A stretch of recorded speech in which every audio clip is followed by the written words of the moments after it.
After shooting, Seattle parents regret school kicking out officers in 2020. Who is protecting our babies? A 17-year-old student was killed in a school parking lot last week, after a recent shooting killed a 17-year-old student. Seattle's Garfield High School may begin rethinking its decision to remove police officers. Back in 2020, on June 6, a 17-year-old student was shot and killed in the school parking lot after trying to break up a fight between two boys.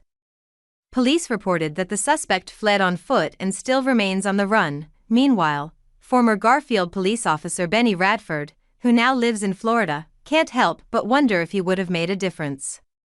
"My stomach is wrenching right now," Radford told the Seattle Times. "I never should have left. Those are my kids, that was my school."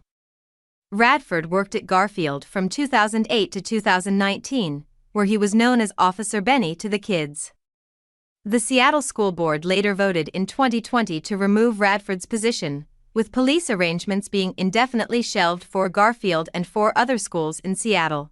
The move was in response to the death of George Floyd in May 2020 and national calls to defund the police.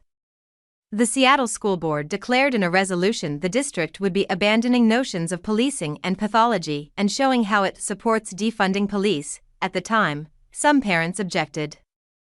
"I feel the decision to remove the school resource officers is being made in a knee-jerk fashion," one Garfield parent said during a 2020 school board meeting on the topic. According to the Seattle Times, "If the politically correct thing to do is cancel them, then we need a plan before students go back to campus, to keep them safe," another mother said. 4 years ago, parents expressed concerns about the safety of their children over the removal of school officers.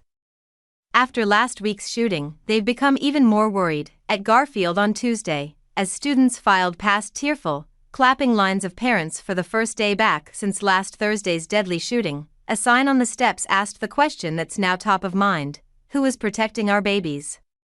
The Seattle Times reported. The reporter added, "A few told me they aren't sending their kids back to the school until there's more concrete information on safety plans.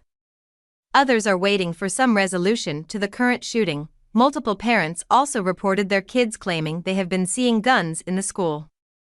Radford said that a police officer stationed at the door could discourage that. "It was a great program, and they never should have gotten rid of it," Radford said. "All defund the police did is hurt that city." The Seattle School Board's decision came about the same time as the Seattle City Council voted in summer 2020 in favor of cutting 100 police officers and $3 million from the police budget. The city later increased its police budget after crime skyrocketed in 2023. Despite all this, there doesn't seem to be a similar rush from leadership to reinstate school officers. "This is a season to heal," Superintendent Brent Jones said at a gathering on Tuesday after the shooting, according to the Times. "Next will be a season to come up with strategies." Members of the Seattle Student Union also insisted that it would denounce any call to reintroduce police to our schools after Black students and allies worked tirelessly in 2020 to successfully demand their removal. Feel free to leave a comment below. Thank you for following. Don't forget to subscribe to the channel to stay updated with hot news every day.